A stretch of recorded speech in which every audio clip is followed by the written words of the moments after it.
Algunos avisos para esta semana. En primer lugar, recuerden que el próximo domingo, debido a que tenemos Medellín, no habrá confesiones durante la Santa Misa aquí en Bogotá. Entonces, para que lo tengan en cuenta, aprovechen a confesarse durante la semana o una horita antes de cada una de las misas. También recordarles que comienzan en Bogotá las clases de catecismo para la primera comunión. Entonces recuerden, son los sábados a las 4 de la tarde en el Priorato. Como ya les habíamos anunciado, que el próximo sábado tendremos una visita a un hogar de niños enfermos. Recuerden que es una obra de misericordia, entonces muy pocas veces lo hacemos y pues siempre es una oportunidad interesante como para ejercer esa caridad para con el prójimo, y en especial en este tiempo de Cuaresma. Cuesta un poquito, uno pierde un poco de su tiempo, entre comillas, pero merece la pena. Entonces recuerden que saldremos, el horario de salida, nos reuniremos en el Priorato y saldremos desde allí todos a las 8 de la mañana. Como les habíamos avisado, se piden donaciones de mercados no perecederos, pañales, productos de aseo, productos de botiquín, ropa en buen estado, como para ayudar a esas almitas. Esperamos su generosidad y las personas que puedan acompañarnos, pues también su compañía. En el nombre del Padre, del Hijo y del Espíritu Santo. Amén. Siempre es bueno poner ejemplos de personajes históricos, más allá de que sean santos o no, para darnos cuenta de que los hombres famosos, muchas veces, a pesar de sus pecados, de estar alejados, como es el caso de la única religión verdadera, nos dan muestras de ciertas virtudes, aunque en su caso lleguen solamente a ser virtudes naturales. Se cuenta del gran Saladino, el gran sultán, que duró mucho tiempo gobernando los países árabes. Se cuenta que en su lecho de muerte, como suele pasar siempre, conmovido por la vanidad de las cosas de esta tierra, quiso dar a sus súbditos una lección que puede sernos útil. Acababa de concluir un tratado de paz con los cristianos, durante el cual había tenido prisionero al gran rey Luis, cuando cayó enfermo en Damasco. De esa enfermedad terminó muriendo, y viéndose acercando su fin, su muerte, mandó a uno de sus abanderados, de sus portaestandartes, que pusiese en lo alto de una lanza la sábana con que debían envolverlo después de su muerte.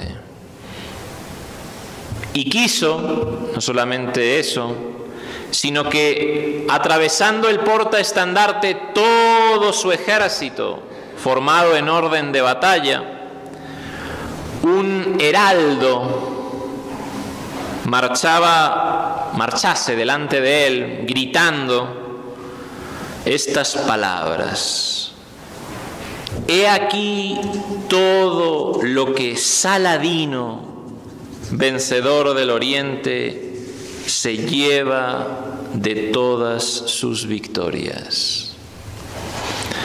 Mis amadísimos hermanos, la avaricia Dice San Pablo en la epístola: habéis de saber que ningún avaro que es como adorador de ídolos tendrá parte en la heredad del reino. La avaricia, mis amadísimos hermanos, es esa avidez, ese desenfreno de los bienes temporales. Esa definición evidencia ella sola la actualidad de la avaricia y la necesidad de tratar de ella.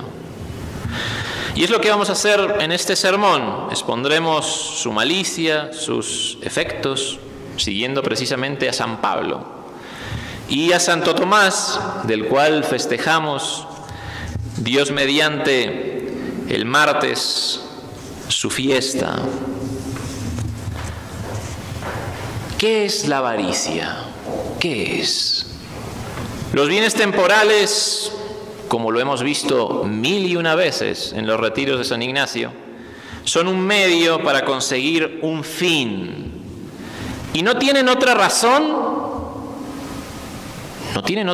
de ser que su utilidad para vivir dentro de nuestra condición y estado.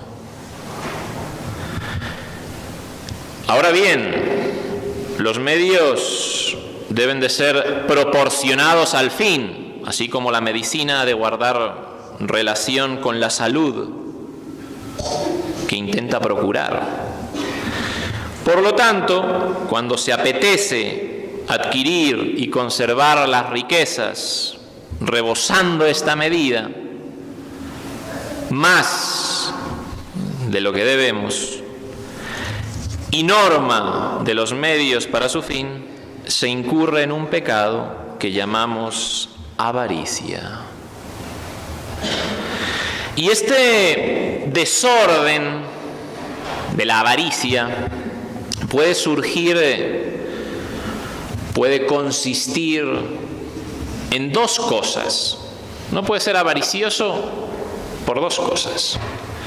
Primero, en cuanto a su adquisición o conservación, adquiriendo o conservando más de lo debido. Y en esta forma, pues es un pecado directo contra el prójimo, porque no puede nadie sobreabundar en riquezas sin que le falte a los demás, puesto que los bienes temporales, como uno bien sabe, no pueden ser poseídos por muchos a la vez, o son de uno o son de otro. Y segundo, la avaricia puede consistir también en cuanto se profesa a estos bienes temporales un amor excesivo, en cuyo caso, pues el avaro peca contra sí mismo, desordenando sus afectos, y contra Dios también, al menospreciar los bienes eternos en comparación con los temporales, con los de esta tierra. Dice San Pablo, hablando de la maldad de la avaricia, que el avaro es como el adorador de ídolos. Y Santo Tomás de Aquino, sin referirse a este texto, lo explica al exponer que la avaricia es un pecado capital.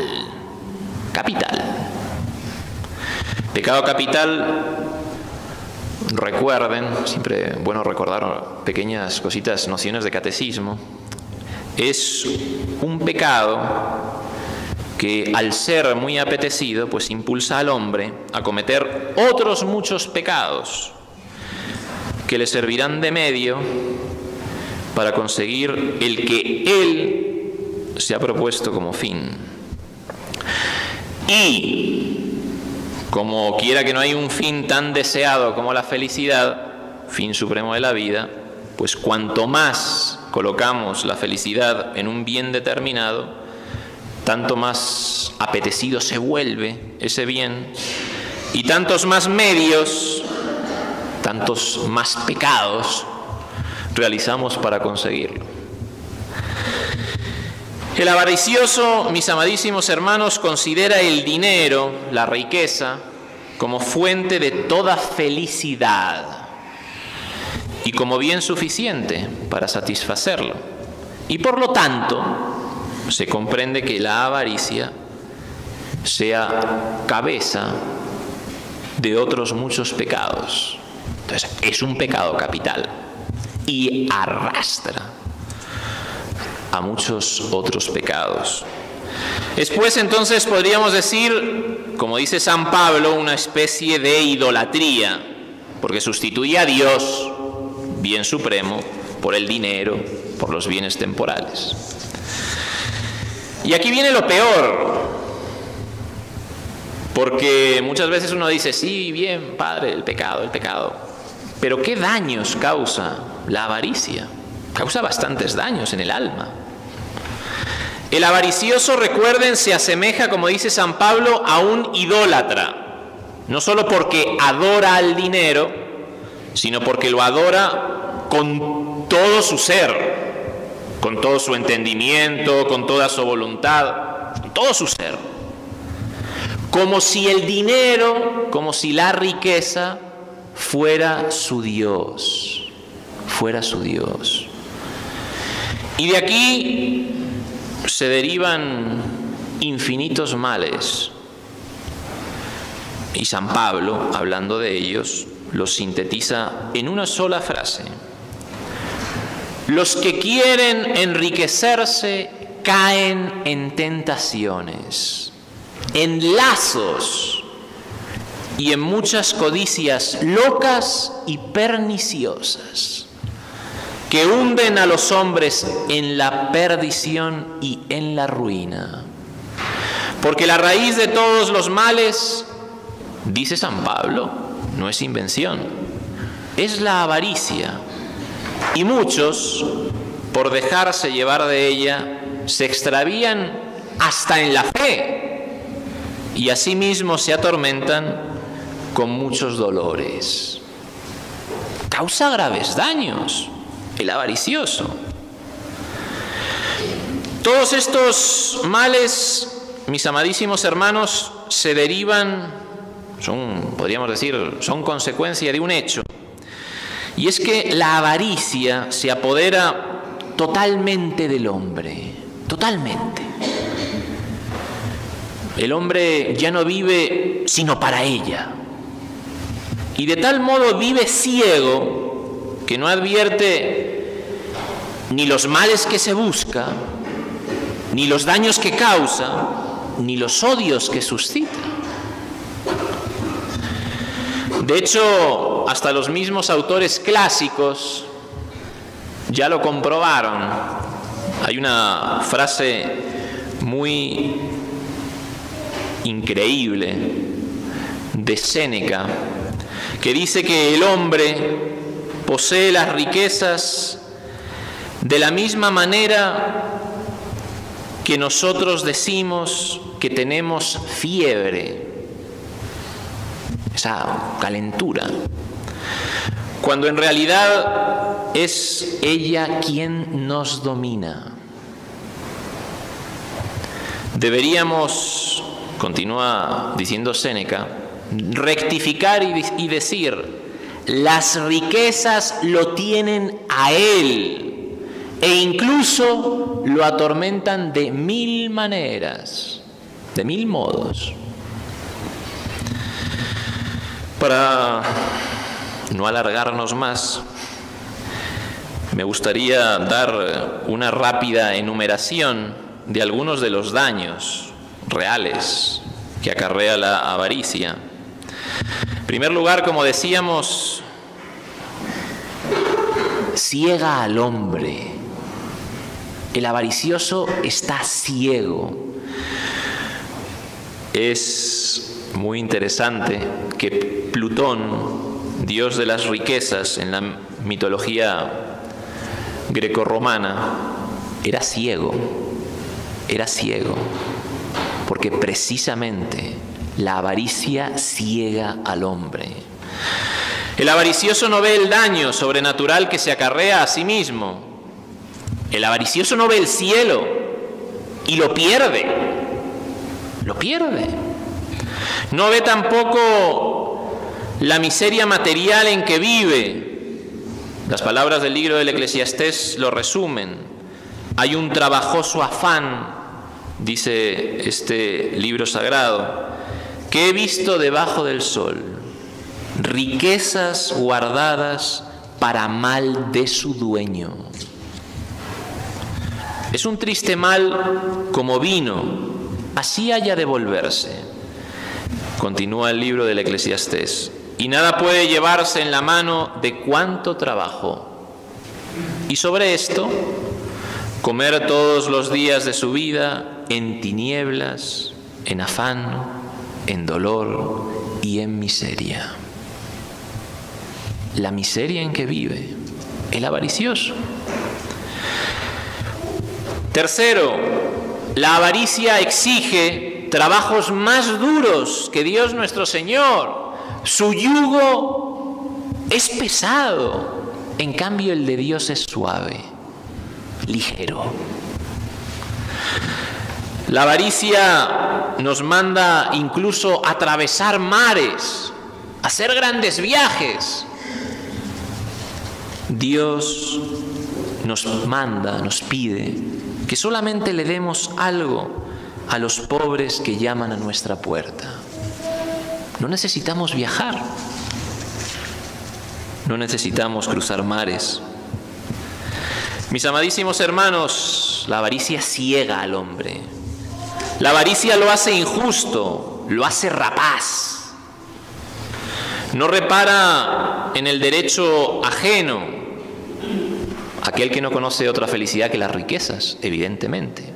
Los demás no le importan, no le importan. Si para los santos padres, mis amadísimos hermanos, el no dar limosna es robar, ¿qué no será el acaparar afanosamente las riquezas? Hace injusto y rapaz al hombre. Tercero, despeña al hombre en los crímenes más grandes. Guerras, traiciones, incluso odios en las familias, entre los padres, los hijos. Judas, por 30 monedas, Judas despeña al hombre en los crímenes más grandes. Y por último, vuelve al hombre ingrato y envidioso. Ingrato para con Dios, que nos da todo, desagradecidos con Él, y envidiosos para con los hombres que nos rodean y que vemos prosperar. Mis amadísimos hermanos, pidamos a la Santísima Virgen, como siempre lo pedimos en el rosario, ese espíritu de pobreza.